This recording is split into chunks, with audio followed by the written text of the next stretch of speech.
Hi guys, welcome to my YouTube channel. So இந்த வீடியோவில் வந்து நான் என்ன கவர் பண்ண போகிறேன்னா continuation to my previous video of how my CPA journey looked like. So அதோட continuationாக தான் இது இருக்க போகுது.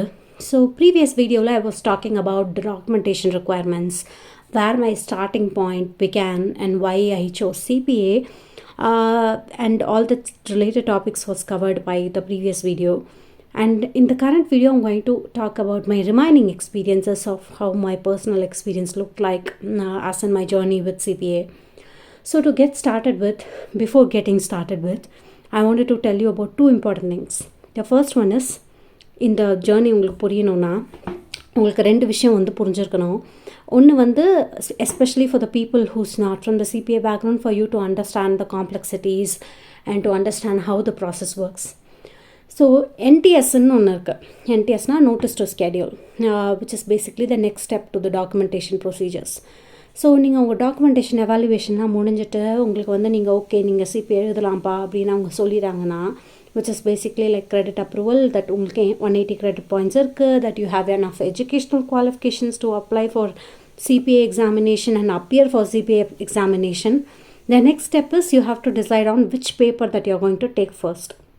ஸோ இதில் வந்து to give you a context, சிபிஏயில் மொத்தம் 4 செக்ஷன்ஸ் இருக்குது. ஒன்று வந்து business environment and concepts, which is basically have like a costing related stuff, lot of theory about information technology, and lot of content similar to that of the CMA examination. And the second one is auditing and attestation, which is basically the US related GAAP, PCAOB requirements, AACPA requirements, basically US audit framework. The third one is financial accounting and reporting, which is basically like financial, நம்மளுக்கு எப்படி சிஎம்ஏல வந்து FR paper இருக்கோ, corporate financial reporting paper இருக்கோ, financial accounting paper இருக்கோ, அதே மாதிரி இங்கே ஒரே ஒரு பேப்பர் தான், அதுதான் வந்து financial accounting and reporting, which basically covers about US GAAP. யூஎஸோட அக்கௌண்டிங் மெத்தடாலஜிஸ் என்ன, அவங்களோட கைட்லைன்ஸ் என்ன, அவங்க எப்படி different aspects of financial elements they are expecting to treat in that financial statements, all that will be covered in financial accounting and reporting. Fourth வந்து regulation வந்து it's all about tax, US tax பற்றி cover பண்ணியிருக்கிறது தான் regulation. So இந்த 4 paper இருக்குது. நீங்கள் once documentation முடிச்சதுக்கப்புறமா you have to choose between like among which of the 4 papers that you are going to write and appear first. நீங்கள் அதை decide பண்ணி நீங்கள் 4மே ஒன்றா எழுதலாம், ஆனால் ஸ்டெப் பை ஸ்டெப்பும் போகலாம். நான் வந்து ஸ்டெப் பை ஸ்டெப் தான் போனேன் ஆப்வியஸ்லி, பிகாஸ் எனக்கு இதை பற்றி எதுவுமே தெரியாது, எனக்கு இதுதான் ஃபர்ஸ்ட் டைம் நான் இது படிக்கிறது.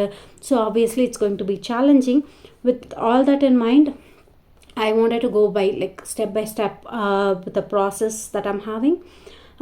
So I decided to go with the most familiarized section that I can take, which I can easily clear, which is business environment and concept.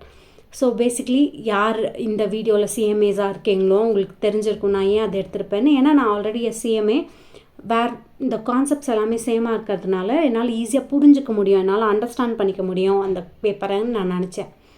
சரி ஓகே நம்ம பெக் எழுதலாம் அப்படின்னு சொல்லி யோசிச்சுட்டு நெக்ஸ்ட் என்ன ப்ராசஸ்ன்னு பார்த்தா, என்டிஎஸ்ன்னு நீங்கள் அப்ளை பண்ணணும் அப்படின்னு சொல்லியிருந்தாங்க நான் படித்த கோச்சிங் இன்ஸ்டியூட்டில்.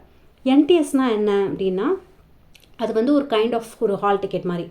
இப்போ நீங்கள் வந்து இப்போ நம்மளோட இந்தியன் சிஎம்ஏக்கு வந்து ஐசிஎம்ஏஐன்னு ஒன்று இருக்குது, சார்ட் அக்கௌண்டன்சிக்கு ஐசிஏஐன்னு இருக்குது.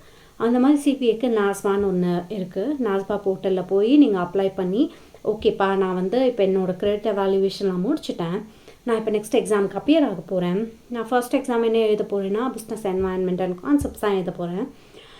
சரி இதுக்கு நான் அப்ளை பண்ணுறேன், நான் காசு கட்டுறேன் அப்படின்னு சொல்லி நீங்கள் காசு கட்டினீங்கன்னா உங்களுக்கு ஒரு ஷீட் மாதிரி தருவாங்க. அதுதான் it looks like hall ticket, which is called as NTS, where they will have like 2 important things over there. The one is you will have a code and you will have like a expiry date of the code. Code வந்து இப்போ எதுக்கு கொடுத்துருக்காங்கன்னு நீங்கள் நினைப்பீங்க. Code is basically like இப்போ நம்ம CMA எப்படி நம்ம போய் காலேஜஸில் போய் எழுதுகிறோம்ல எக்ஸாம், அந்த மாதிரி சிபிஏ வந்து காலேஜஸில் போய் எழுத வேண்டாம். சிபிஏக்கு வந்து ப்ரொமெட்ரிக் சென்டர்னு ஒன்று இருக்குது.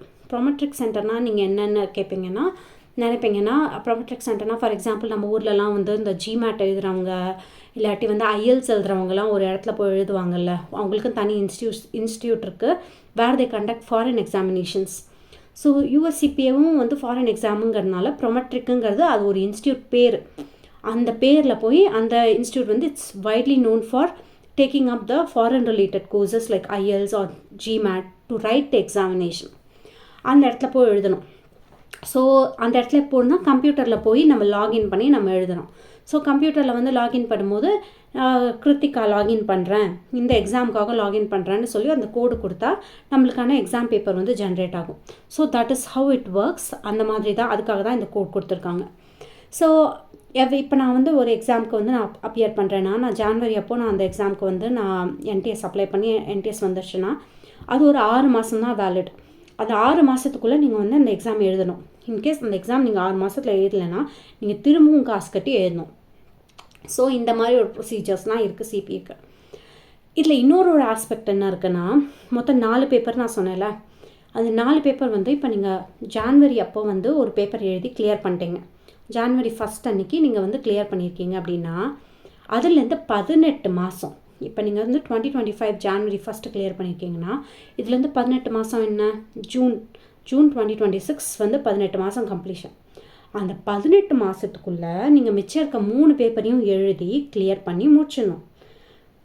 இன்கேஸ் நீங்கள் முடிக்கலைன்னா இந்த நீங்கள் ஜான்வரி எழுதினீங்கள்ல, எழுதி நீங்கள் வந்து கிளியர் பண்ணீங்கள்ல, அந்த பேப்பர் வந்து எக்ஸ்பைரி ஆகிடும். நீங்கள் படித்து பாஸ் பண்ணது செல்லாது அப்படின்னு ஆகிடும்.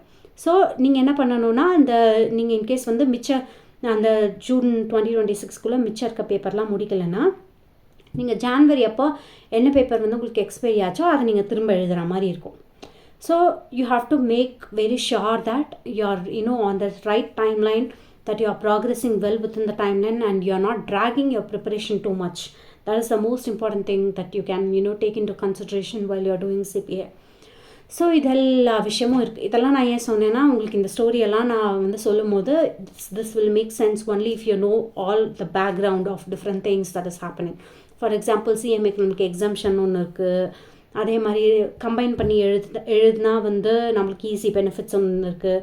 இதெல்லாம் உங்களுக்கு தெரியும். ஏன்னா நீங்கள் CMA படித்தீங்கன்னா உங்களுக்கு ஆப்வியஸ்லி இதெல்லாம் தெரியும். இப்போ CPA நீங்கள் இப்போ படிக்க போகிறீங்க இல்லை படிச்சுட்டு இருக்கீங்கன்னா this information might be useful for you to correlate between what I am saying versus what the exam structure looks like. ஸோ இந்த மேட்டர்லாம் வந்து போயிட்டு இருந்துச்சு. முடிச்சுட்டு நான் நினச்சேன் ஓகே நம்ம பெக் ஃபஸ்ட் எழுதலாம் அப்படின்னு சொல்லி டிசைட் பண்ணேன். அப்போ நான் சென்னையில் தான் இருந்தேன். சரி ஓகே சென்னையில் தான் இருக்கோம், நம்ம பெக் ஃபஸ்ட்டு எழுதலாம் அப்படின்னு சொல்லி டிசைட் பண்ணி I was started studying for the BEC examination. And அந்த டைமில் வந்து நான் வந்து வீசாவும் ப்ராசஸில் இருந்தது. என் ஹஸ்பண்ட் வந்து he got moved to Mexico and I was back in Chennai. So நம்ம மெக்சிகோ போகிறதுக்கு முன்னாடி எப்படியா பெக் எழுதணும்னு சொல்லிட்டு I was studying back and forth and it was very easy for me since I had the background, strong background in CMA. So என்னால் ஈஸியாக படிக்க முடிஞ்சது, ஈஸியாக புரிஞ்சிக்க முடிஞ்சது, ஈஸியாக அண்டர்ஸ்டாண்ட் பண்ணிக்க முடிஞ்சது. So CPA exam has like MCQs and simulation. MCQங்கிறது வந்து லைக் 1 mark questions மாதிரி, சிமுலேஷனுங்கிறது வந்து ஒரு 5 mark question மாதிரி. ஈஸியாக சொல்லணும்னா it has like a combination of 1 mark question and 5 mark question. And பெக்கில் வந்து இன்னொரு ஒரு விஷயம் வந்து என்னென்னா, இதில் வந்து ரிட்டன் டாஸ்க் ஒன்று இருக்குது. நீங்கள் வந்து கன்சல்டன்சி மாதிரி நீங்கள் திரும்ப ரிட்டன் கன்சல்டன்சி ப்ரொவைட் பண்ணணும் அப்படிங்கிற மாதிரியும் இருக்குது.